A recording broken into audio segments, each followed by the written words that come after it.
예를 들어 뭐 소중한 따님을 저한테 주십시오 하고 이제 인사를 가는 건데 어지간한 조건에서 주겠냐라는 것이죠. 그러게요. 그러니까 아마 첫 번째 물을 게 이걸 거예요. 뭐 자네 회사는 어딘가 묻겠죠. 그거 통과했다고 치죠. 두 번째는 그러면 집은 네. 그럼 제가 삼형제인데 저희 동생을 낳을 때는 셋째 낳으면은 막 죄 짓는 그런 분위기였어요. 80년대 후반. 그래가지고 의료보험도 안 됐다고 제가 들었거든요. 그래서 생으로 병원비 내가면서 셋째를 낳았다. 이런 얘기까지 했었는데 그러면 과거에서부터 어떤 이어져 온 어떤 이런 정책들의 문제 때문에 이런 게 된 건가요? 아니면 어떤 뭐 문화 때문에 이런 건가요? 말씀하신 부분이 아마 이제 산하 제한 정책들이 네. 있을 때의 이제 현상들인 네. 건데요. 한국은 우리가 2.1명의 출산율이 나오면 현행 인구가 유지가 된다고 해서 인구 유지 선이라고 표현합니다. 네. 이게 한국에서 2.1명을 하향 돌파한 게 1983년이에요. 그럼 지금으로부터 거의 한 40년 전이죠. 네. 근데 그 당시는 여전히 말씀하신 것처럼 둘도 많아, 네. 뭐 셋은 말할 것도 없고 그런 식의 정책들, 그러니까 덜 나아 정책들을 폈던 것이죠. 네. 그러면서 이제 이게 인구가 많이 줄어들었네, 그러니까 다시 좀 나아볼까, 나아보도록 좀 여러 가지 정책들을 써볼까라고 했던 게 이제 2000년대 초반, 2003년, 4년도 일이에요. 결국 20년의 시차가 사실 정책이 미스매치가 좀 있었다. 매칭이 되지 않았다라는 네. 것이죠. 그 20년 구간 동안 그러면 해당 정년기에 결혼 정년기 혹은 이제 출산 정년기에 계신 분들은 판단을 한 거예요. 정책은 낳지 말라 그러고 네. 현실에서는 나을 수밖에 없는 것들도 오히려 이제 줄여주는 상황이 되는 네, 것이고 네. 온갖 이제 페널티 같은 것들이 막 부여되는 거니까 이런 것들이 퍼지기 시작을 하면요. 정책이 그 다음에 깨닫고 나서 다시 한번 그러면 바꿉시다라고 할 때 이게 순식간에 이렇게 바뀌지 않는다라는 것이죠. 사람들의 사고 방식이 딱 그렇죠. 정해지니까. 그래서 뭐 쉬운 말로는 요즘 뭐 우리 현금 급여형으로 네. 그 애기 나면 돈 줄게 뭐 이런 정책들을 많이 쓰지 않습니까? 그 네. 뭐 이해 못하는 바는 아니고요.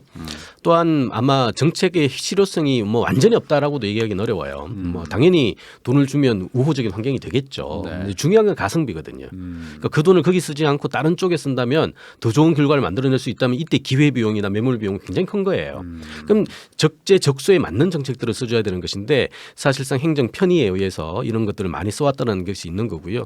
정책만 사실은 이제 실효성 있게 현실감 있게 쓰여진다면 아마도 우리가 이제 출산과 관련돼 있는 이슈들이 지금처럼은 완벽하게 바뀌지 않을 거예요. 지금은 아쉽게도 이제 자원의 문제, 우리가 표현하는 그 소위 결혼을 할 때 동원될 수 있는 자원의 양과 결혼 이후에 본인이 획득할 수 있는 자원의 양 이런 것들을 총체적으로 판단을 하니까 결혼 출산이 답이 아닌 거거든요. 네. 근데 이게 벌써 2, 30년, 1983년부터 따지면 40년째 한 세대가 훌쩍 지난 사태까지도 계속돼 왔던 거예요. 그러니까 애를 낳으면 이래저래 따져봤을 때 이거 경제성이 마이너스다. 네, 답이 아닌 거죠. 네.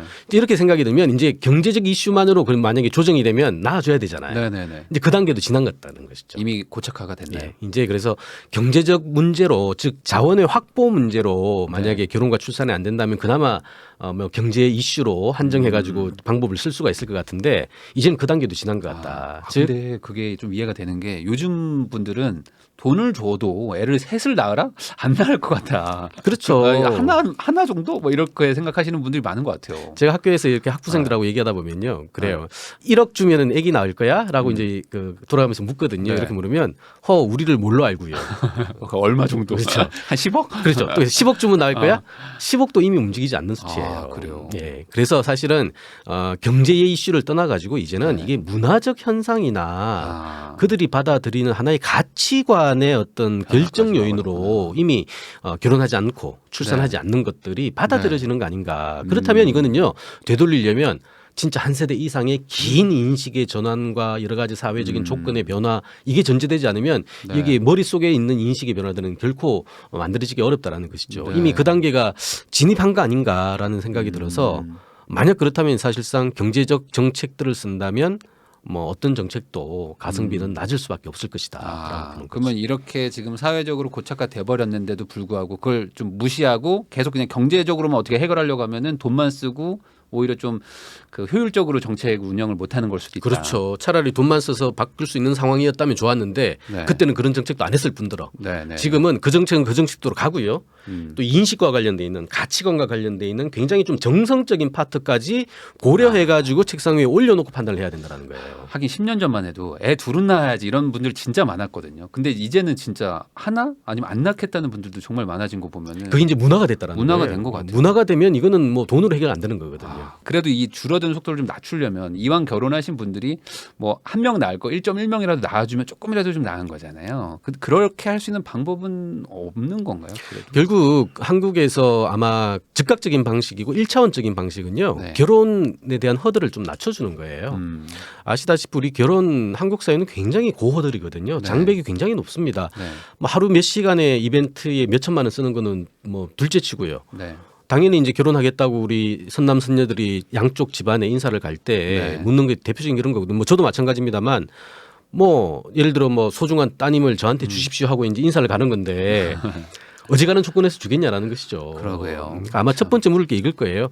뭐 자네 회사는 어딘가 묻겠죠. 네. 회사가 어디냐라는 얘기가 이제 고용이 일자리가 장기 안정적인 일자리냐 네. 아니냐를 판단하는 거고요. 그거 통과했다고 치죠. 두 번째는 그러면 집은. 네. 근데 생각을 해보세요. 고용은 일자리는 그래도 자기가 열심히 노력해가지고 얻을 수 있다고 치지만 네. 서울 수도권에서 부모 찬스 없이 주거를 마련한다? 이건 거의 불가능한 얘기거든요. 그런데 장인어른 될 분한테 제가 열심히 노력해가지고 지금은 가진 게 없습니다만 10년 후에 20년 후에 그래도 뭐 어디 해보겠습니다. 뭐 있지 않겠습니까? 저 때는 통했어요. 네. 예. 맞아요. 예. 그때는 저 때는 통했어요. 예. 저 때도 조금 통할 것 같은데. 이제는 안 통합니다. 이제 안 돼요. 안 될 겁니다. 그렇다면 그 친구들이 선남 선녀들이 그 얘기를 알아요. 네. 알면 이거는 불가능해. 그러니까 말도 못 꺼낸다. 그렇죠. 아. 그러니까 사실 연애는 해도 네. 결혼은 어려운 구조가 만들어지는 구조인 거죠. 근데 외국도 사실 집값 비싼 동네들도 많고 한데 그런 분위기는 아니잖아요. 그러면 이게 어떤 유교적이거나 아니면 뭐 한국적인 정서인가요? 한국적 정서가 분명히 존재합니다. 그러니까 왜냐하면 한국은 우리 그 혼외자 비율이라고 칩니다만, 네. 그러니까 동거 사실혼 사이에서 나오는 그 자녀 숫자 한국 한 2.4%, 2.4명 정도 나오거든요. 네. 근데 유럽은 평균이 60%예요. 그러니까 결혼하지 그냥 않고도 연애하다가 애기도 그렇죠. 낳고. 그러니까 연애하다가 이쪽 집안 살다가 이제 같은 집안 합칠까? 그러니까 그 이쪽 집 저쪽 집 남녀 집에서 약간 넓은 집에 들어가겠죠. 가구도 그냥 있는 거 들어가 살고요. 그러다가 애기 나와요. 그러면 애기 나오니까 그래도 법적인 건 해야 되니까 혼인신고서 같은 그러니까 만약에 프랑스라면 팍스라고 그럽니다만 네. 사회 연대 계약이라서 한 장 딱 써서 우리 출산가 나왔어요라고 등록하면 이제 법적 부부가 되는 거예요. 네. 굉장히 쉽게 되는 거죠. 네네. 근데 우리는 이렇게 닿는 과정이 굉장히 쉽지 않다라는 거예요. 어렵죠. 네. 네. 근데 사실은 아까 말씀드린 고용과 주거가 또 일정 부분 이제 열심히 노력해가지고 됩니다. 이제 그러면 시간이 지나버려요. 그래서 보통 30대에 그게 완료가 되거나 뭐 여러 가지 상황 허들이 낮춰져가지고 진행이 네. 되면 가능한 얘기인데 이제 한 40 정도 되면은 고용도 안정적이고 이제 돈도 좀 집도 모았고. 집도 일정 부분 생기고 이제 그때 결혼하십니다. 네. 이제 그때 되면 이제 노산이 나와요. 노산이 나오면 신체적으로 아이 낳기 그렇죠. 힘들어지고. 그나마 우리가 올해 0.75 정도 이상합니다만 네. 0.75가 나오는 이유도 넓게 서남아 그러니까 즉 고용과 주거가 일정 부분 완성된 다음에 결혼이라는 허들을 통과하셔가지고 이분들이 낳아주기 때문에 그나마 0.78이 나오는 거지. 네. 지금 30대, 20대를 생각할 때는 0.7, 0.8도 사실은 본인들의 고려 카드로는 이미 책상 위에 없다라는 것이죠. 그러면 정리하면은 지금 어쨌든 문화적으로도 좀 그렇고 좀 고착화가 돼서 당장 어떤 반등 여지가 쉽지는 않다. 아주 어려운 상태라는 거는 이제 뭐 교수님 말씀 들어보니까 제가 이해가 되는데 좀 일본은 그래도 좀 이제 약간 좀 출산율 좀 올라가고 이런 것들 좀 반등했다라고 하는데 그거는 그럼 어떻게 된 건지. 예, 우리가 이제 인구 변화 얘기들, 저출산 고령화 얘기를 할 때 이제 빠지지 않는 비교군이 이제 일본 항상 사례인데요. 그렇잖아요. 글쎄요. 저는 이제 일본하고 비교를 해야 될 수준도 지난 것 같습니다. 네. 네, 한국이 너무 독보적이라. 네. 그러니까 작년 기준 일본의 출산율이 1.33 정도 나왔어요. 근데 한국은 0.81이라는 얘기죠. 네네네. 그거보다 절반 이하 떨어졌죠. 자, 중요한 거는 그런 것 같아요. 그러니까 일본의 경로를 밟을 것이냐 아닐 것이냐의 문제인데 감히 그 국가 간의 비교를 할 때는 네. 기반의 조건들이라든가 여러 가지 환상들, 상상들, 그다음에 제도들 이거 같이 비교를 해야 되거든요. 네. 일본은 단적인 예가 내수가 85%의 시장이에요. 네. 그러니까 내수가 85%라는 얘기는 일자리가 많다는 얘기죠. 지금 일본의 신입 사원들 같은 경우에는 회사 두세 개에 다 골라간다고. 붙여놓고 골라간다라는 거거든요. 네. 물론 이것도 통계에 이제 함정이 있긴 있습니다만 네. 전체적으로 상황이 좋아진 건 사실이에요. 왜냐하면 저출산이 계속되면서 일자리는 유지가 되거나 더 늘어나니 네. 가져갈 수 있는 게 당연히 늘어나는 거죠. 네. 근데 한국이 그게 잘 안 될 수 있는 것이 사람이 줄어도 만약에 일자리가 더 빠르게 줄면 네. 그럼 경험은 똑같이 세지는 거거든요. 그런 문제 때문에 사실 단순 비교는 아닙니다만 최근에 일본 같은 경우에는 어쨌든 고용과 주거 네. 이 두 가지가 일정 부분 이제 젊은 친구들에게 해결되기 시작됐다라는 거예요. 그러다 보니 사실상 본능에 가까운 결혼과 출산들의 비중들이 높아진 거고요. 네. 결국 고용과 주거, 일자리 이 두 가지 이슈는 본인들의 어떤 소득의 수준하고 연결이 되는 거거든요. 네. 돈 문제죠. 그러니까 돈 문제가 일정 부분 해결이 된다고 생각을 하면 굉장히 위험한 카드일 수 있는 가족의 분화 같은 선택들도 한다라는 거예요.